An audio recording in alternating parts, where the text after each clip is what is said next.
Hello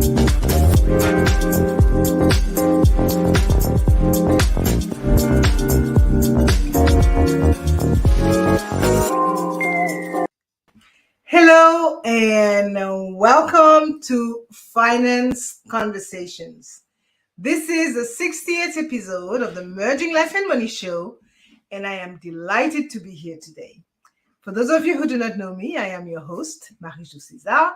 I help professional women bridge the gap between life and money by teaching them the relevant financial skills and knowledge they need to take control of their money, manage their finances, and understand that they can live their best life with the money they have. Thank you for joining in today. If you are watching the replay, make sure to type #replay in the chat and leave me some comments and questions. Welcome, welcome, and welcome. I come to you live every Thursday at 5 p.m. Pacific Standard Time to share valuable information about how to achieve financial wellness and live your life with means and meaning. So our student loan series continues.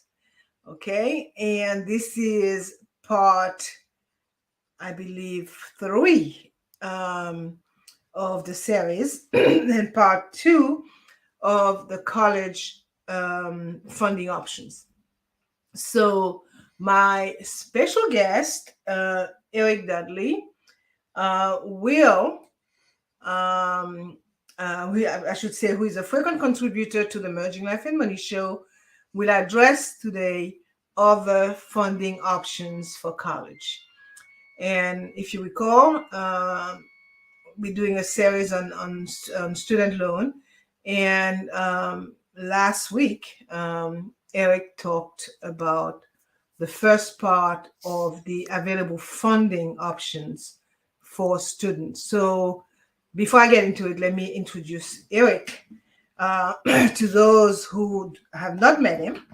And as I mentioned, he's a regular contributor, so my followers would know who he is. But Eric is an independent, experienced, holistic financial advisor whose specialties are retirement planning, investing solution, and life insurance. He's also the founder and of the and president, excuse me, of Dudley Financial Group.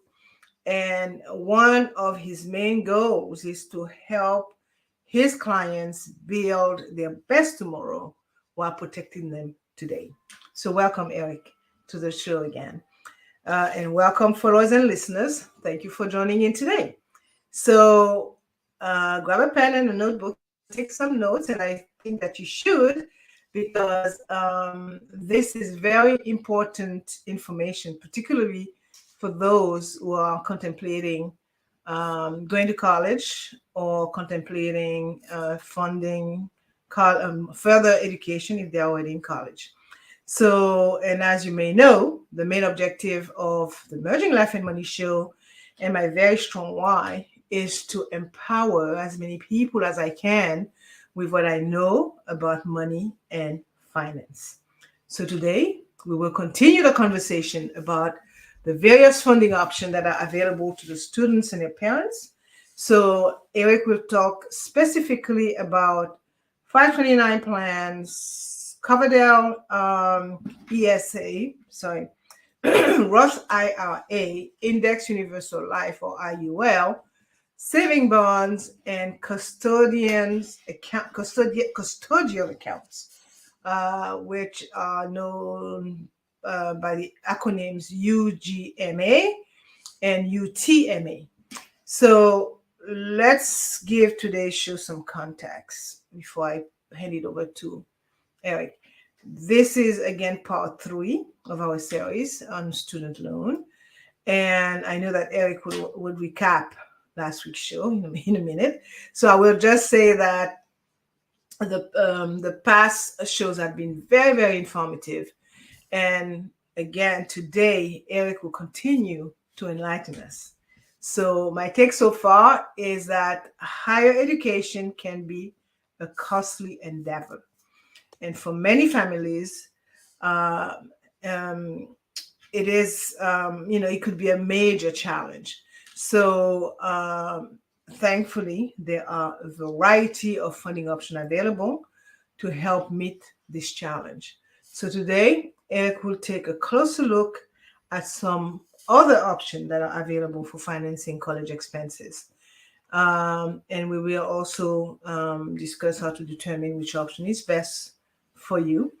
So, whether or not you are just starting to think about college, as I said, or you are already in the midst of the admission process, listen on for helpful advice on how to afford higher education. So, Eric, you are on. Tell us more about the other available funding options. And I know that you have a lot to cover today, so I am going to get off my soapbox and let you do your thing. Over to you. Thanks, MJ, for having me on. Really glad that we are able to do this series and cover it in so much detail because, it's taken 4 episodes to be able to cover it completely. And honestly, it could go for 20 if we wanted to because there's so much to talk about.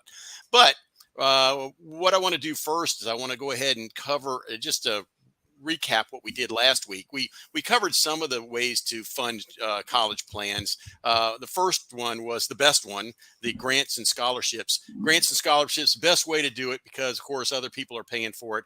And there are tons and tons and tons of grants and scholarships out there, billions and billions of dollars available. Now, what do you have to do for that? Well, you have to apply. You got to apply. You got to do it early and often. You got to keep on with it because many times you won't qualify for it. But if you keep on doing it enough, because of a numbers game here, you'll qualify for some or most of what you need. And so that's a really great thing. Of course, the government is a great place to go for it, but there's a lot of private loans, grants and scholarships that you can go for. So do your research and look into it. And what's really important is making sure you're qualified for them. And we're going to cover in detail next week how to make sure you're more likely to be qualified for these grants and scholarships. So make sure you attend that one. Okay, and then also we covered last week loans. That's the biggest way to be able to fund college. It's not the fun way. It's not the good way because you got to pay for it later, but a lot of people have to do it. And in order to do that, again, make sure that you get your loans in quickly. Make sure that you check to see if you can get the best loan rates with the government or other places that might have lower interest rates. Always check into that because, of course, that's going to mean thousands of dollars extra that you can save if you get a lower interest rate. So definitely check into that. We also checked into, looked at prepaid college plans. Great idea because you can pay today's prices for tomorrow's education. And since, the cost of college is always skyrocketing, you got to think in 15, 20 years, college education is going to be much more expensive than it is now. So if you can pay today's prices, that's a really good deal. Only bad thing about prepaid college is that it's not available everywhere. It's not available in every state, and it's not available in every university in every state. So make sure you check. And then the last one we covered last week was our savings in cash. This is for people who really plan ahead, maybe have their child participate in putting money into a plan while they work in high school or something like that. Maybe they get an extra job, put some extra money away all the time in a savings account, maybe a CDs or something like that. It's a great idea. It's very safe from market volatility, but of course, it's not safe from inflation volatility, which of course we're having right now. So, it's a safe plan in one way, but it's vulnerable to inflation. So, that's not perhaps the best way in the long run, but it is one way. And of course, with cash, if people are just planning on paying for it as they go from their income that they have, great, that's fantastic, but that's not available to most people because that's like almost paying for a house in 4 years. So it's that's pretty substantial amount. So anyway, that's what we covered last week. So now we're going to talk about the ones that we have for this week, and we're going to start off with the 529 plan. So if I want to interject really quickly there. So last show, you actually covered 5 options. Well, Yeah. it was I put them in four categories, but yes, savings Yeah. and cash I put in Yeah. one category. Okay. So yeah. Yeah. So no, so that there are, I'm saying that to make the point that there are a very large number of options out here. So loan is not your only option. That's No, what I as a was matter of fact, I mean, I even thought of one that I didn't even put on here, the whole list. I'm not even going to cover today, but that would saying. be like refinancing your house. You Yeah, could do, and you yeah, know. and I'm saying that because when you look at the 1.7 trillion with a T of existing student loan, outstanding student loan now, and I know there are like 40 millions of students or whatever. It's still important to. I mean, only makes you wonder. Do people know about the other option that are actually available to them? When you see that so much money is tied up in loans, when you mentioned like was 158 billions of grants that were actually received more recently. I think that So the yeah. people who get loans, I think that a lot of them are people who the kids who have parents who do not have the means to be able to pay for college, and perhaps the student doesn't have the grades or haven't gone through the scholarship and grant Mhm. work that they have to do in order Right. to qualify for those things. And in which case, because the parents can't really help financially, uh, they're kind of tied into having to use loans. And there's a lot of people like that. I mean, the average Mhm. household in America makes less than $60,000 a year. That's for the whole household. And, Right. and if that's the case, there's a lot of people who are, paying their bills and, getting by, but they don't have the money for an expense like college. Right. Yeah. So I just wanted to make the point because those numbers are really ugly. When you start looking at the loan alone, that is outstanding right now. Yeah. Hmm. Yeah, Yeah. absolutely. Mhm. Absolutely. Well, anyway, let me go ahead and start with the 529 plan. It's a very popular plan, one of the most popular plans out there. One of the things that it's very very beneficial is it's going to give you tax-free growth. So you put money into the accounts, you can have the money grow tax-free. You can actually. See it grow during that time, and because it's tax free, you're going to see the money compound a lot better.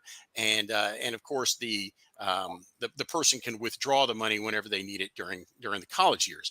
And so you could have years, especially if you start early, you could have 15, 18 years or so for it to see the compounding interest go really high. You can put as much as $15,000 per child per year into the account, and so because of that, you can see the money grow quite quickly. Now, money can be used in this plan for more than just tuition. It can be used for college dorms. It can be used for food plans and books and things like that. All the things that are associated with college. It cannot be used for other things outside of that. It can't be used for like buying a child a car, okay? Because buying a child, even if the child needs a car to be able to go back and forth to school, it's not going to be used for something like that. It has to be used for some type of college needs, Mhm. and it can be also used for trade schools, apprentice schools, and even K through 12. It can be used if they choose. And Interesting. Yeah. also, another big benefit is it can be transferred, if not used, or part of it not used, from one beneficiary in a family to another. So let's say the family has three kids. The first child only used part of the money from their 529. The rest of it can be transferred to the second child. That's interesting to know. I didn't know that. Yeah. Yeah. The next one we're going to cover is the Coverdell ESA, which is the Educational Savings Account, and it's very similar in a lot of ways to the 529. That it was very popular. The Coverdell was very popular before because in the 529 plan didn't used to have the option for saving for K through 12. So whenever I say saving for K through 12, the 529 plan did not used to allow you to use money to save for private education, K through 12. Okay. So a lot of people would start whenever the child was born, start putting money into it, into a Coverdell, okay, which is only allows you to put in $2,000 a year per child. Okay. But that money would be able to be used for private education for their kids. And that wasn't an option for 529s until recently. So 529s now allow that. And because of that, the Coverdell, even though it has a lot of the same benefits as a 529, it doesn't allow you the amount to be able to put into it. It only allows $2,000 a year as opposed to $15,000 a year for 529. And because of that, a lot of people are transferring from Coverdells to 529s because of that. So just a quick summary to that. I understand. So the 429 plan until recently could have not been used for private school, correct? Yes, that's right. So as a result, the Coverdell, where the saving is less, 2,000 versus 15,000 for the 529, used to allow you to use it for private schools and for little kids. Right. Right. Okay. So now 529 had code up, and you could do that as well with the 529. Exactly. And all the time for college expenses, which is really what we're talking about, Coverdell was never as good as the 529 because it never did have as much savings. The savings limit was so much less. Okay. But the Coverdell was was popular much more then than it is now, because at least you could save for private school if you wanted to. Okay. Interesting to know. I didn't know that. Thanks. Okay. All right. And the next one we're going to cover is the Roth IRA. Roth IRA is used because, of course, you can withdraw money for college expenses, tax-free money, which is really cool. The Roth IRA is great for retirement plans for that, and it can be used for college expenses as well. Okay. And that's a really great thing. I mean, obviously, if you get it tax-free whenever you withdraw it, that's a big advantage over the other two. The only bad thing about it is, though, that if you're withdrawing your money from your Roth IRA to use for college expenses, what's happening to your retirement? I mean, you're withdrawing thousands, probably tens of thousands of dollars from your retirement plan. And then what's going to happen whenever you retire? You know, you don't want to take money away from retirement in order to fund college, because someday you don't want your kids to be paying for your retirement. That's not going to be fun for them, I promise you. And when you say that, reminds me of Susie Orman, and that she always says, your kids will get a chance at a scholarship for college, but you won't get a chance at a scholarship for retirement.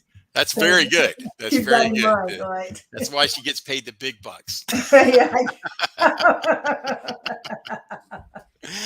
And amounts withdrawn can affect your financial aid eligibility. So it is something that's seen by the government as income.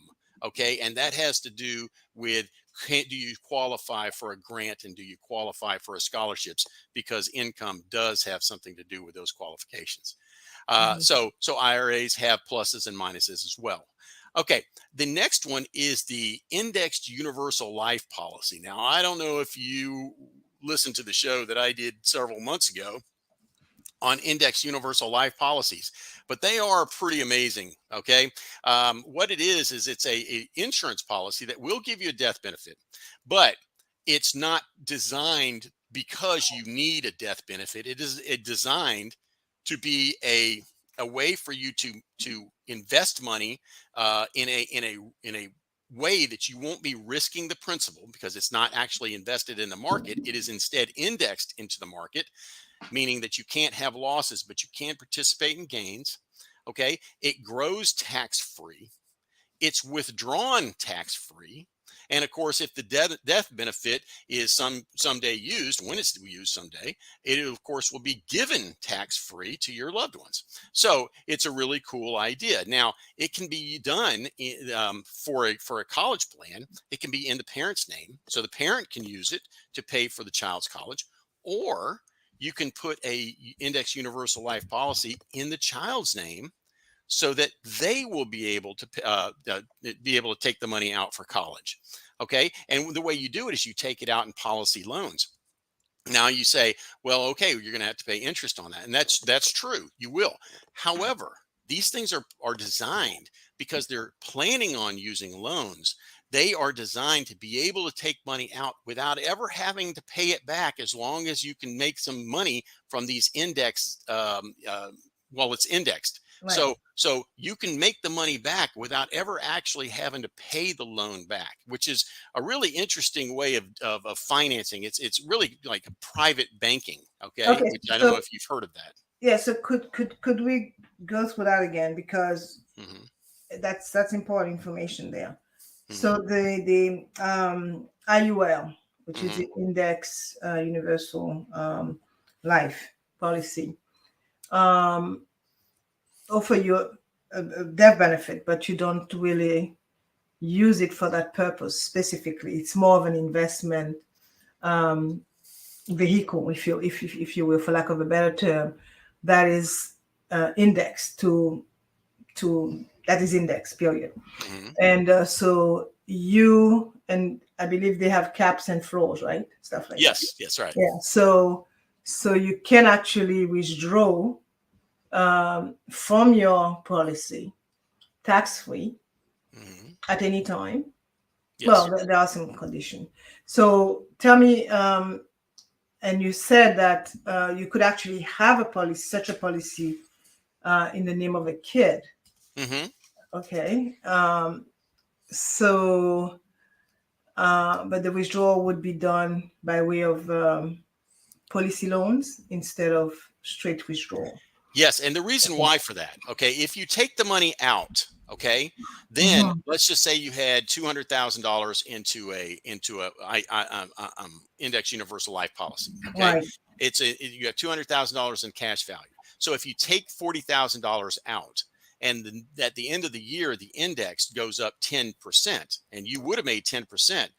You, instead of getting it on $200,000, you would make it only on $160,000 because you took out $40,000. Right, of course, yeah. But instead, if you just take a loan out, you would get the indexed interest on the entire $200,000.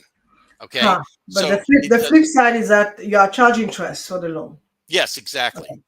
Yeah, but you can look into see which policies will allow you to have as low of interest for these loans as possible. You can get loans for 3%, 4%, 5%, and then of course, if you make really good indexed returns, of course that does much better than what you did in the loan. So clearly, yeah. So it's a really interesting way of looking at it. Very different. One thing that's awesome about it is that it does not count against your financial aid impact. So if you're drawing money out of this for your loan, that doesn't count as income to financial aid. So that means you could qualify for more grants and scholarships. Yeah, which of course beg the question for me, and I guess you will touch on that next week. So you have kids as a parent, you would want for them to go to college. Do not wait when they are in high school to start looking at those potential options, right? Because something like this, you're not going to take an IUL at the 11th hour unless you got bags of cash somewhere that you want to put it as a single premium. Right. Yeah. Right. So, which is not a reality, because you got to play all of this, right? Because some options disqualify you for financial aid, and some options don't. So you want to be able to have the better mix, because you cannot always fund your 4 years tuition from one source. That's right. And we're going to cover that Mhm. much more in next week's show. Next week. Okay, because that's so important to know Mhm. where the cutoff line is for you to be able to qualify for the grants and the loans that you're applying for, Right. and you want to be able to. Um, wait a minute. I was even told yesterday. What is the? I want to say hide the money, but it's not. It's another word for it that doesn't sound so dubious. but it's legal. Okay, you're legally allowed to move this money into these different accounts so that you show that you don't have as much income, but when in fact you do, it's just not seen. So Okay. are you telling my audience that they could shelter their income? No, no, no, Yes, no. that was the word shelter. I was having a mind blank there. Shelter, exactly. We're sheltering. We're not doing anything wrong. It's good. It's sheltering. Yeah. It's protective. Okay, so let's go on. Our next one is savings bonds. Again, savings bonds are similar to what we were talking about earlier with savings and checking or cash or CDs. Savings bonds are solid investment. They're going to make small interest amounts, but they're not going to fight against inflation. And if inflation is at 6, 7, 8%, savings bonds might pay 2.5%. Then obviously it's being worth less and less all the time. So it's not a really good long-term growth Right. idea. And then the last one we're going to talk about is the custodial accounts. The UGMA or UTMA, which stands for Uniform Transfer to Minors Account or Uniform Gift Minors Account.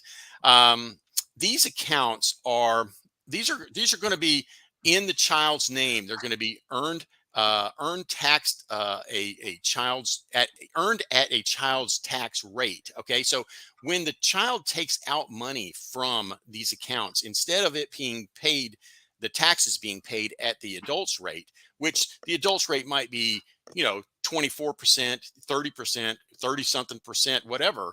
The kids rate, of course, if anybody remembers whenever they were kids, I used to love whenever the tax season happened. That meant, when I was 18 years old, I always got a tax check from the government because you never paid taxes. You were at a 10% tax rate. And so everything you paid from your W-2s would come right back to you, and that was a lot of fun. And so the same thing can happen here. If you're instead withdrawing money from the parent's account, it might be at 30%, but from the kid's account, it's at 10.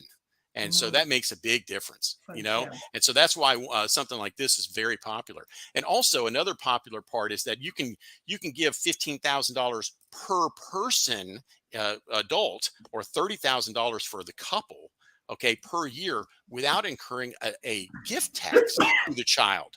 Okay, but it's actually unlimited. If you don't mind having a gift tax, that's fine. But $30,000 a year per couple can be given into that account without any gift tax. That's a good bit. Yeah. Yeah, so it can grow very fast. So if for people who have a good bit of money and haven't really started putting money away into an account yet, and they're like, you got kids that are 14 years old, that's a great place to go. Because you could put $120,000 away in 4 years. Also, you transfer the money, control between 18 and 25, depending upon the state, to the child. And then the maturity date is 18 for the UGMAs and 25 for the UTMAs. Money must be used by then. So the money's going to be used, given to the college. Okay. And then it's counted as child's income for financial aid. Yes, it does go against what the financial aid is going to be looking at. So that's an X against it. That's definitely a con. And it can be used for non-educational child's expense. So you could buy the car for the kid if you wanted to. You could buy the kid, clothing if they needed it or whatever. You don't have to do it just for education purposes. It's a little more flexible. So that's why it is very important to entertain or consider all the available options, because so one source could provide you with the tuition, another source could provide you with, the potential purchase for a car, and the other one could cover the books and Mhm. the boarding, the accommodation. Yes. So that is definitely uh, this requires lots of advanced planning.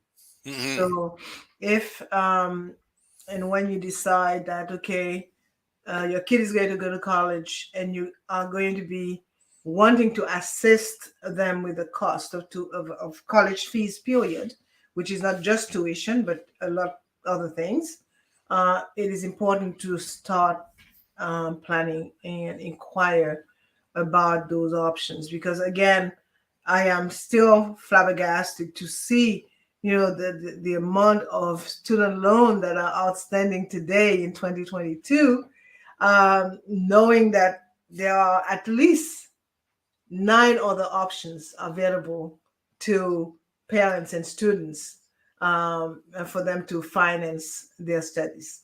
Right. Yeah. Yeah, so great. So again, that was another very, very excellent show. Eric, thank you for that. And it was certainly an education for me, I can tell you that. So I'm going to wind down and sum it up some.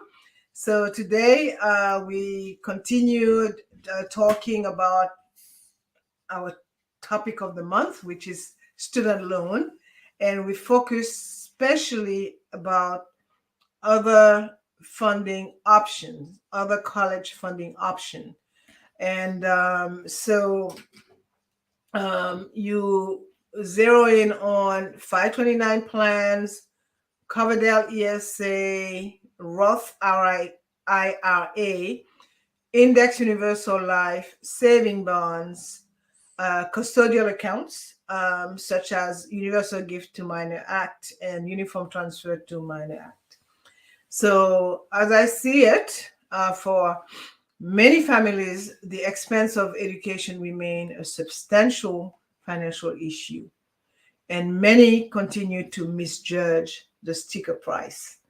And many either ignore or are not aware of the many available options there that they could use, without breaking the bank. So hopefully, by listening to the student loan series that we are conducting every week here in June, they will be totally enlightened and know that there are other uh, potential options there for them. So my last words would be that, okay, college can be expensive. We know that, right? By the numbers that we see, and it is important to start saving at really as early as possible. That's just the name of the game. And if you don't have a plan in place yet, now is the time to start thinking about how you can save for your kids' future and your future if you decide to go back to college. So please, pretty please, contact Eric. He can provide more information about the best option for funding your child's education. So don't miss out on this important opportunity to get started and plan for your child's future. Eric will be more than happy to answer any of your questions and guide you through the entire funding process. So with his help, you are sure to find a fun option that best suits your needs. And as I said, contact him, okay? Contact him today for a consultation, and he will help you find the best way to pay for college. So having said that, I'm going to run his a banner there until the end of the show, so you would know how to contact Eric. And and I cannot say enough. Okay, I cannot say it enough. College is expensive these days, right? So do not let yourself be caught off guard. There is no reasons for that. Okay, the options are there. And don't let this very important expense meet you by chance. Okay, so start saving now and give your children the best possible opportunity for a bright future. This brings us to the end of today's Merging Life and Money episode. Listeners and followers, I hope you have enjoyed the show today. I could tell you I have. I learned quite a bit. Thank you for that, Eric. And I hope that you have a better understanding of how to plan and save for college cost. So, as you know, I like to end my show with a quote. And today I am quoting a lady by the name of Barbara Mikulski. And the quote reads, "College is part of the American dream. It should not be part of a financial nightmare for families." So Barbara Mikulski, or Mikulski, whichever way they pronounce her name, is an American politician and social worker who served as a United States Senator from Maryland from 1987 to 2017. So thank you, Eric, again for your awesome contribution to the show today. And we will meet again next week for part 4 of our series on student loan. Thanks again, Eric. Thank you. For more information about how to achieve financial wellness from the inside out and live a purposeful life with the money you have, join me next week, Thursday at 5 p.m. Pacific Standard Time, 6 p.m. Mountain Time, 8 p.m. Eastern Time, 9 p.m. Atlantic Time, and 10 a.m. Friday, Brisbane, Australia time. Eric will be addressing a very, very important subject about how to prepare yourself for your kid to apply for the funding that they need for their education. Thank you for being here today on the Merging Life and Money show. I am your host, Marie-Jo César. I will be back again next week. Until then, continue merging life and money. Bye for now.